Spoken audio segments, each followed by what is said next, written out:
Hello everybody, my name is Philip Barros and welcome to my channel. And in this channel we cover dance, tips and tricks and performances, and I dance West Coast swing and solo dance. And I'm really passionate about dance. It's been such a blessing in my life, and yeah, it's my joy to share with you my passion, and I hope that it inspires you and helps you along in your journey. I've been dancing West Coast swing now for about 11 or 12 years, and these are things that I will tell myself to kind of save time in the things that's taken me this time to learn.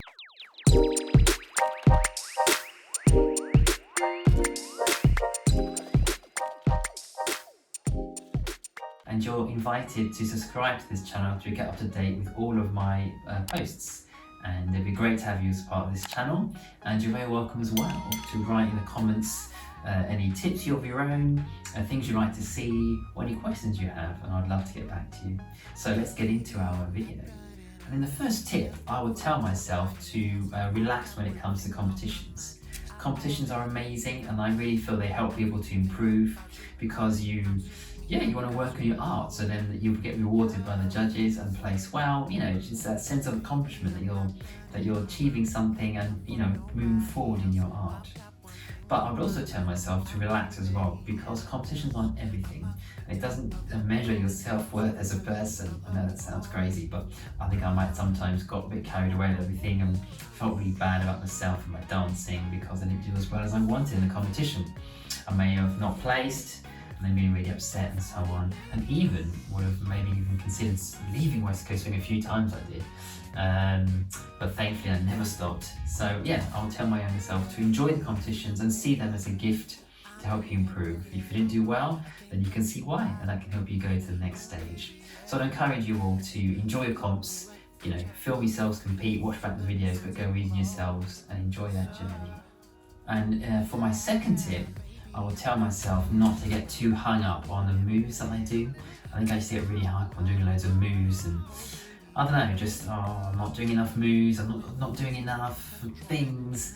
And I would encourage myself to work on my posture and quality of movement, because I think you can do simple things but just be really inspiring to other people watching if you've got good posture, nice movement, good quality of movement, good technique and so on. So some brief tips on posture, but I will be posting a video specifically on posture for dancers.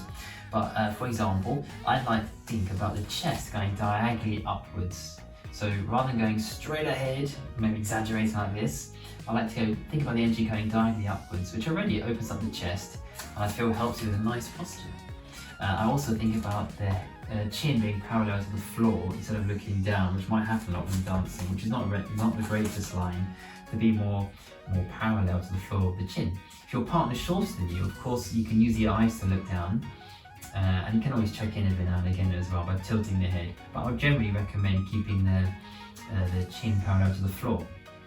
And the last thing, remember there'll be a video with more information about posture, but another thing I like to think about is the shoulders going up to the side and then down. Yeah, think about those slats sliding down and to the side.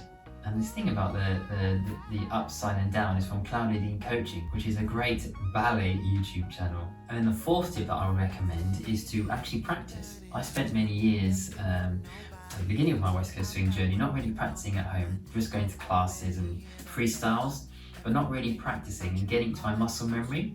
And I would recommend practicing, so then the moves will become second nature, they're in your muscle memory. You don't have to think about these while you're dancing with your partner. You can free up that part of your mind to think about the music, engaging your partner, your creativity and so on. For example, if I'm doing like a sugar push, rather than being like the first time you learn it, you're always thinking about, oh, where's my feet going, what are my hands doing, and it's too much information. Now it's second nature.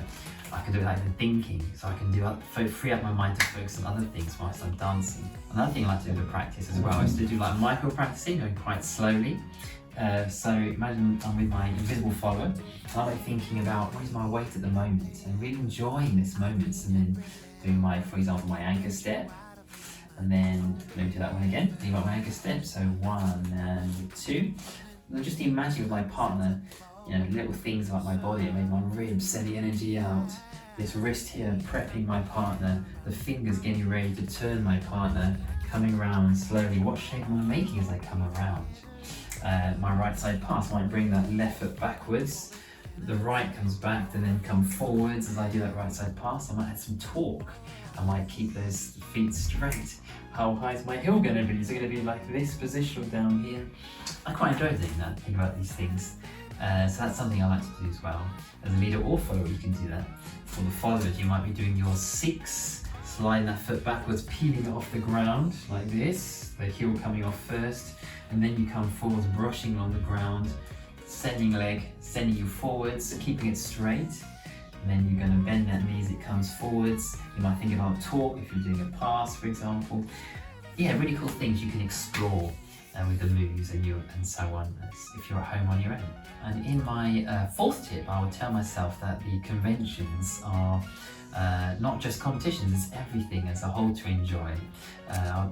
For example, meeting lots of new people, you have breakfast, lunch and dinner together, seeing your old friends. It's wonderful experiences to have together. It's not just those competitions, but the competitions are great too, because you can watch people, be inspired by them.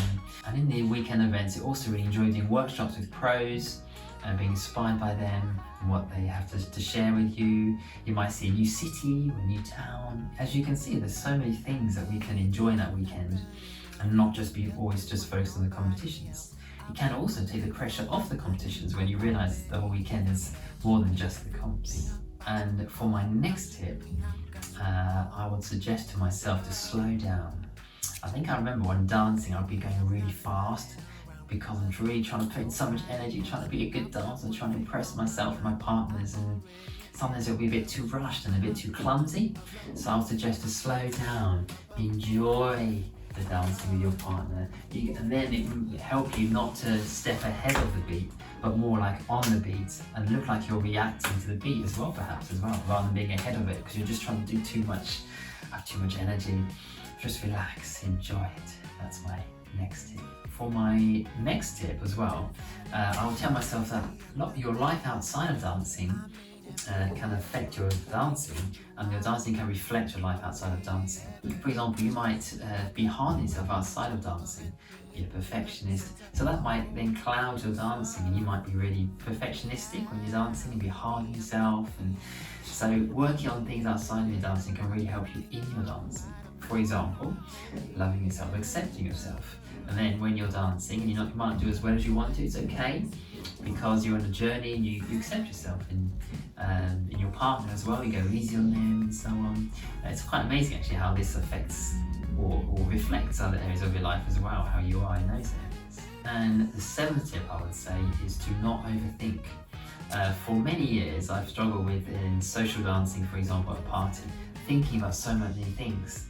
As if I was doing that micro practice I showed you earlier, thinking about what the joints are doing, straight legs, posture and so on. That's quite a lot of energy to use when you're doing your social dancing. And you might do that sometimes, maybe in your social dancing, but you give yourself permission to also just switch off and just enjoy, connect to the music. When you let the music affect you inside, that can really inspire you with your movement, rather than thinking so much you miss what the song is. You miss that part of the song, how it touches you, how it makes you feel. So you can also give yourself permission to not have to be perfect, of course, and just not to think or overthink, and just dance, enjoy it. It's okay. This evening I'm not really concentrating on being perfect and having great lines and so on. I'm just going to enjoy myself. And maybe in 1 or 2 songs I might think a little bit about stuff, but not all the time, not for every single song. So those are some of my tips which I would tell my younger self starting West Coast Swing. And I hope those were helpful for you and inspired you. And you're very welcome to share as well in the comments below your own tips. I'd love to hear what they are. And if you have any questions, you're very welcome to ask, and I'd love to help you. And yes, I'd like to wish you all a wonderful day, and don't forget to enjoy dancing and to enjoy your dance journey.